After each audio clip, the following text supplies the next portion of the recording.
தந்தை மகன் தூய ஆவியின் பெயராலே ஆமேன். லூக்கா எழுதிய நற்செய்தியிலிருந்து வாசகம். அதிகாரம் 14, இறை வசனங்கள் 12 முதல் 14 முடிய.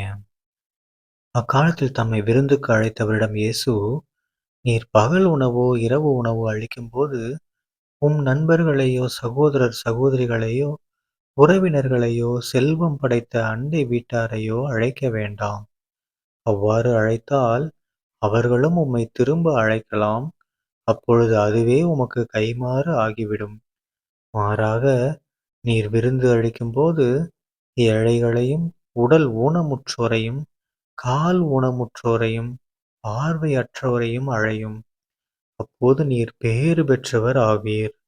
ஏனென்றால் உமக்கு கைமாறு செய்ய அவர்களிடம் ஒன்றும் இல்லை.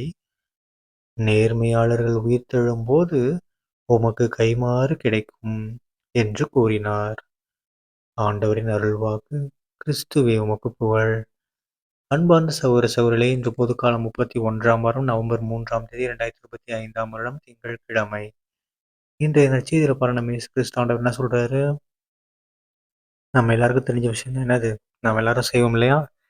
கேள்விப்பட்டிருப்போம். என்னது? வலது கை செய்வது இடது கைக்கு தெரியாது இருக்கட்டும். அதாவது நாம செய்யற உதவி யாருக்கும் தெரியாம இருந்தா ஓகே. அதே மாதிரி ஏசப்பா இதுல என்ன சொல்றாருன்னா, நீங்க உங்க சொந்தக்காரங்க, உங்களுக்கு உறவினர்கள், நெருக்கமானவங்களுக்கு மட்டும் நீங்க உதவி செய்யறனால ஒரு யூஸும் கிடையாது. நீங்க என்ன பண்ணணும்? ஏன்னா அவங்க உங்களுக்கு மறுபடியும் கைமாறு செஞ்சுருவாங்க. கரெக்ட்டா? அதனால உங்களுக்கு கடவுள்ட்டருந்து எந்த கைமாறும் கிடைக்காது. நீங்க உதவி செய்றீங்க, நாளை பின்ன அவங்க மறுபடியும் அத திரும்பி ரிட்டர்ன் பண்ணிருவாங்க. ஆனா நீங்க ஏழைகளுக்கு, ஓகேங்களா, உடல் முடியாதவங்களுக்கு, ஊனமுற்றவர்களுக்கு நம்ம உதவி செய்யும்போது, அது கண்டிப்பா என்ன ஆகும்? அவங்களால செய்ய முடியாது திரும்ப. ஓகேங்களா? இப்ப ஆனா அந்த கைமாறு யார் குடுப்பாங்களாம்? கடவுள் குடுப்பாராம். ஓகேங்களா? நேர்மையாளர் உயிர்த்தெழும்போது உமக்கு கைமாறு கிடைக்கும்.